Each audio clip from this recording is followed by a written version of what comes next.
Howdy, y'all. I'm Half Man, and this is Traveling Mike, and you're watching it, and you're watching me. Ma'am?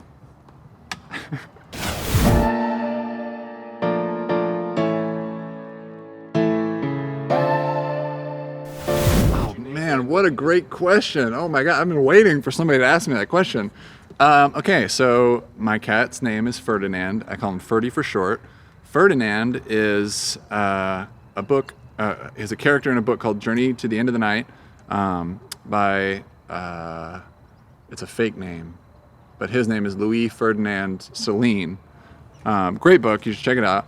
But the character's name is Ferdinand in the book as well. And whenever I saw my cat for the first time, it was just all black cat, and I just thought of night. I thought of nighttime, which, it's not super exciting, and then I thought of that book, and I love that book, and it's a really depressing book, obviously, because I just like depressing things. But yeah, I thought it would fit him, and it has, and I'm very thankful that I can finally name a cat after a book that I love. And that's that. That's Cat.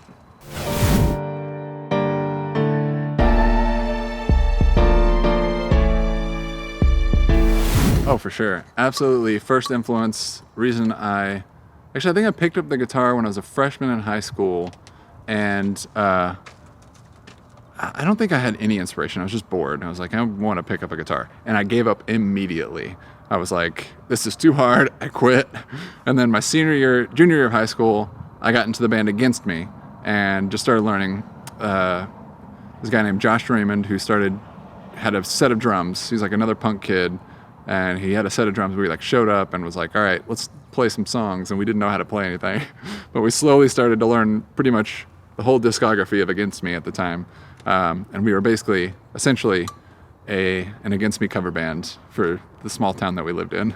That was my biggest influence for sure. And then Laura Jane Grace, Tom Gable at the time, really got me into, she was a huge Bob Dylan fan. And so then I became a huge Bob Dylan fan, and then it just went from there,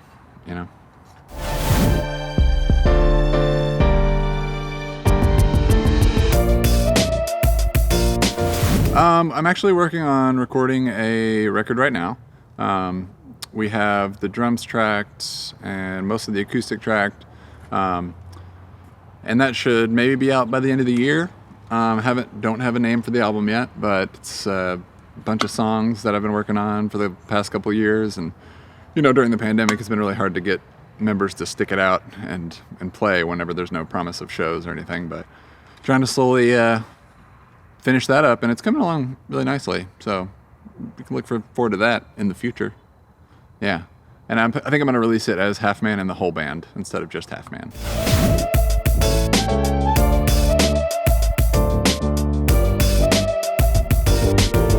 Yeah, for sure. Right now, things are starting to open back up, but I would recommend the Greenbelt is always good. There's so many different places you can go on the Greenbelt. The place we were going to film today, Lost Creek, is actually really cool. I like to go hiking and stuff, so those are the places that I would recommend. Barton Springs is cool. Yeah, outdoors places are the only places to recommend right now because of COVID. But what, you're pointing at your shirt? Coffee? Is she trying to give me? Well, my favorite coffee shop in Austin is called Houndstooth, and you should definitely go there. They make the best coffee in the world, and they have a couple locations. One's in North Lamar. I always go. My favorite thing to do: go to North Lamar, Houndstooth, go to that half-price bookstore that's really close, and that's my whole day. I can just spend my whole day looking at books.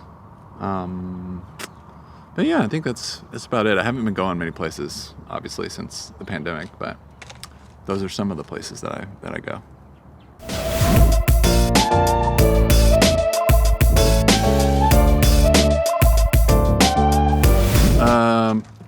Curse Word is one of my favorite songs. I wrote that line, hate is a strong word, but love is a curse word. And I was just it reminded me of Bob Dylan's lyric, money doesn't talk, it swears. and I just like made that connection, and I started from there. And it was, you know, the song is basically about falling in love and how if you fall in love, you're bound to lose eventually because A, people break up all the time. B, people die. And so you're gonna lose the person that you are in love with at some point. And so it's just like a guaranteed loss. And yeah. And it makes you want to say curse words, obviously. All right, I'll ask myself a question. Okay. Half Man, where do you expect to be in the next 10 years? Well, that's a great question, Half Man. I have no idea, and I don't know why you're asking me that because I don't know the future. So you sound like you're an idiot and you're asking horrible questions. Whoa! I was just trying to get some material for the traveling bike session. Oh, okay, well that's fair.